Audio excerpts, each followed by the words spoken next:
जय सत्यम सिद्धाय नमः। मैं मोनिका शर्मा हाजिर हूँ एक लंबे अंतराल के बाद अपने जीवन की एक नवीन सत्य घटना से जुड़े कुछ आध्यात्मिक अनुभवों को लेकर। तो ये घटना अपने आप में ही मेरे लिए बहुत रोचक है, क्योंकि ये मेरे जीवन से जुड़ी है और काफ़ी समय से मैं रही क्रिया योग की साधना कर रही हूँ। जो मेरे दैनिक कार्य हैं और मेरी साधना और विश्राम, केवल इन्हीं चीज़ों पर मैं ज़्यादा रहती हूँ। तो ये सुबह 22 अगस्त सुबह 6 बजे उठकर मैं अपनी दैनिक कार्यों को ही कर रही थी। अपनी चाय बनाई, अपना नाश्ता वगैरह बनाया और फिर उसके बाद एकाएक मुझे अपने आसपास किसी वाइब्रेशन के होने का एहसास हुआ और तभी बिस्तर पर लेटे हुए मेरी आँख लग गई। तो चूँकि गुरु कृपा से मैं साधना में एक उच्च अवस्था पर हूँ, तो इसीलिए मुझसे जो मेरी एक महिला मित्र हैं, जो मेरी बचपन की मित्र हैं, वो स्वप्न के माध्यम से मुझसे संपर्क करती हैं। तो यहाँ अभी इनके बारे में मुझे कुछ नहीं पता, क्योंकि इन्होंने ये मुझे नियमित रूप से मैसेज करती थी। तो फ़िलहाल कुछ समय से इन्होंने मुझे मैसेज नहीं किए, मेरा भी इस ओर ध्यान नहीं गया। तो काफ़ी लंबा अंतराल हो चुका था। ये चीज़ मुझे बड़ा अजीब लग रही थी कि वो मेरे स्वप्न में आई। तो किन्हीं कारणों से यहाँ रहस्यमयी घटना होने के कारण मैं इन पात्रों के नाम और स्थान को मैंने परिवर्तित किया है, ताकि मेरे कारण किसी को असुविधा ना हो। क्योंकि यहाँ मेरा संबंध जो भी है वो केवल साधनागत जो मेरे दृश्य हैं केवल उनके साथ है। तो तभी मैंने स्वप्न में देखा कि रूही सक्सेना मेरे पास आई हैं। तो जब वो मेरे पास आती हैं, सुबह के 8:30 बजे का समय है, वो मेरे पास आती है और मैं देखती हूँ कि वो पिट्ठू बैग लिए है। उसमें से वो मिठाई का डिब्बा निकाल कर मुझे देती है और वो कुछ नहीं बोल रही है। बिस्तर पर आकर बराबर में लेट जाती है और दर्द से बहुत ही तेज़ी के साथ कराहने लगती है। तब वो बिस्तर पर बहुत ही ज़्यादा तड़प रही है। तो उसे ब्लडिंग हुई, मगर ब्लडिंग उसको हो रही है, लेकिन वो ब्लडिंग कहीं बाहर नहीं आ रही। लेकिन मैं उसको आभासित कर रही हूँ कि ब्लडिंग हो रही है उसको बहुत, और वो बहुत ज़्यादा तड़प रही है। फिर मुझे लगा कि मैंने उसे बोला कि मैं तुम्हारे लिए 1 कप चाय ले आती हूँ। मैं रसोई की तरफ गई। चूँकि वो दर्द में करा रही थी तो मैं नहीं जा पाई। मैं वापस वहाँ से रिटर्न होके उसी के पास आ गई। तो फिर उसने मुझे इशारा किया कि मैं जो उसका सिर है वो अपनी गोदी में रखूं और मैं अपने हाथों से उसके सिर को सहारा दूं। तब मैंने उसके सिर को उठाकर अपनी गोदी में रखा और अपने हाथों से उसके सिर को सहलाया। तभी थोड़ी देर बाद वो बहुत, जितना वो तड़प रही थी, उस तड़प से उसे निजात मिली और उस निजात मिलने के बाद वो उठी।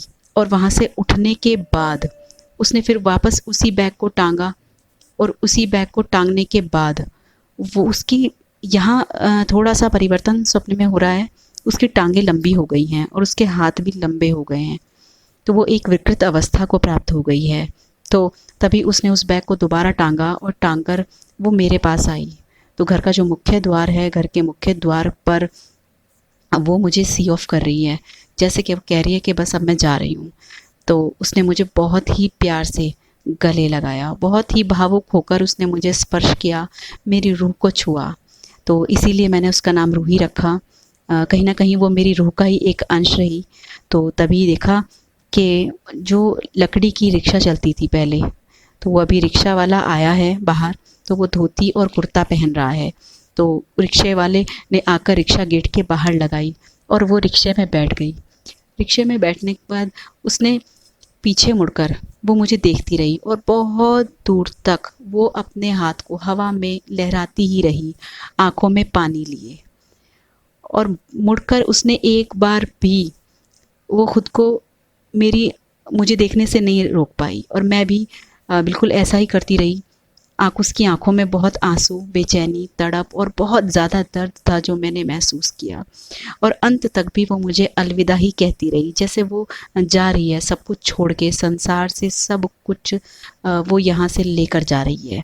तो मैं नहीं जानती, ये स्वप्न के माध्यम से उसने मुझे जो भी एहसास कराया, मुझे उसके बारे में कुछ भी नहीं पता था।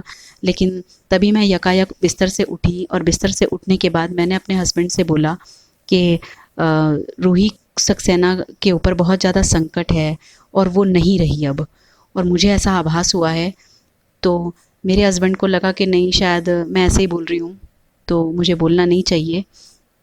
तो मुझे उसकी पीड़ा से बहुत ज़्यादा पीड़ा हुई, चूँकि उसने मुझे इस योग्य समझा कि आज मैं अपने श्री गुरु की कृपा से इस योग्य हूँ कि उसने मुझे इस योग्य समझा कि वो अपने दिल के किसी दर्द को, किसी पीड़ा को वो मुझे कह सके। तो वो अविवाहित थी, उनकी शादी नहीं हुई थी, तो काफ़ी लंबे समय से, बचपन से कहूँ तो हम लोग साथ थे। तो वो हर वक्त ही मुझे मैसेज करती थी, मेरी मेमोरी में वो रहती थी। लेकिन बस ये थोड़ा सा अंतराल रहा कि, या कहो आपके, ये एक बुरा समय रहा कि मैं भी उन पर ध्यान नहीं दे पाई और वो भी इस तरीके से हमें छोड़कर चली गई। तो तभी मैंने, जैसे ही मेरा स्वप्न से मैं निकली और मैंने अपने हस्बैंड से कहा, तो मैंने उसके मुझसे रहा नहीं गया। और चूँकि मुझे जानना था कि साधनागत जो मुझे अनुभव हुआ है उसका कारण क्या है, तो मैंने उसकी सत्यता को समझने के लिए कि मैं कहाँ पर हूँ। भई, अगर आपको जानना पड़ेगा, आपने जो देखा, आपने जो आभासित किया है, वो आपने सही आभासित किया है या नहीं, आपको वो चीज़ समझनी होगी। तो अपने अनुभव के आधार पर ही साधना जगत ऐसा है कि हम आगे समझते और ज्ञान लेते हुए धीरे धीरे ही चलते हैं। तो वो एक संपन्न परिवार में जन्मी हुई लड़की थी, मम्मी पापा उसके दोनों डॉक्टर ही थे, तो उसके घर वालों से मेरा कोई संपर्क नहीं था। तो सपने से उठते ही मैंने सबसे पहले उसके भाई को फ़ोन किया। तो मैंने उससे पूछा कि रूही कहाँ है? तो वो बोला कि दीदी नमस्ते, और वो दीदी का तो मर्डर हो गया है। तो इतना सुनते ही मेरे पति बहुत ज़्यादा अचंभित हो गए, जो कि बिल्कुल मेरे बराबर में ही बैठे थे। तो यहाँ पर मैंने बहुत सारी जो कानूनी प्रक्रियाएं हैं उनका भी मैं खुलासा नहीं करना चाहूँगी, ताकि मेरी वजह से किसी को दिक्कत ना हो। तो तभी उसके भाई ने पूछा कि दीदी आपको कैसे पता चला? तो तब मैंने उसे अपनी स्वप्न की सारी बातें बताई कि मैंने अभी अभी बिल्कुल, वो मेरे पास ही थी और वो इस तरह से मुझसे संपर्क किया उसने, और मुझे इस तरह से उसने अपनी सारी व्यथा को समझाया कि, तो वो भी आश्चर्य से भर गया। तो उसने बताया कि दीदी, जो दीदी थी रूही, वो अब दिल्ली रहती थी अपनी बड़ी दीदी के यहाँ पर, और वो वहीं दिल्ली नौकरी करती थी। तो वो अपने बॉस के साथ कहीं किसी दूसरे प्रदेश में, मैं नाम नहीं लूँगी, तो वो वहाँ पर उनके साथ कहीं काम से गई हुई थी। तो वहाँ किसी असामाजिक तत्व ने उनकी और उनके बॉस की किसी कहासुनी के ऊपर उन लोगों को मार डाला, उनकी हत्या कर दी गई। तो अब उसने मुझे बताया है कि वो, कि दीदी हमने रूही दीदी के नाम पर हमने पूजा पाठ कराई, लेकिन तब भी वह घर के सभी सदस्यों को सपने में बराबर दिखती ही रही। लेकिन फिर किसी दूसरे पंडित से हमने पूछा, तो हमने और उनके लिए कोई नई दूसरी पूजा कराई, क्योंकि वो अकाल मृत्यु और प्लस पंचक में गई थी। तो उपाय परिवर्तित किया गया। तो यहाँ पर उनके लिए गायत्री मंत्र, जाप, नारायणी, प्रेतशिला, नारायणशिला इत्यादि सभी आवश्यक कर्म यहाँ पर किए गए। तो एक ज़रूरी बात मैं और कहना चाहती हूँ कि कर्म सबने किया, मारने वाले ने कर्म किया, उसके भाई ने अपना कर्म किया, उस पंडित ने कर्म किया जो उसके लिए सारा उसका क्रियाकर्म का कर्म कांड कर रहे थे। लेकिन इस घटना का जो फल है वो स्वप्न दर्शन के माध्यम से मुझे प्राप्त हुआ। जो आप जहाँ भी हैं, आप जिस कर्म को भी कर रहे हैं, उस कर्म को बस आप निस्वार्थ भाव से करें, क्योंकि ये प्रकृति है, ये योग्यता के आधार पर ही फल को प्रदान करती है।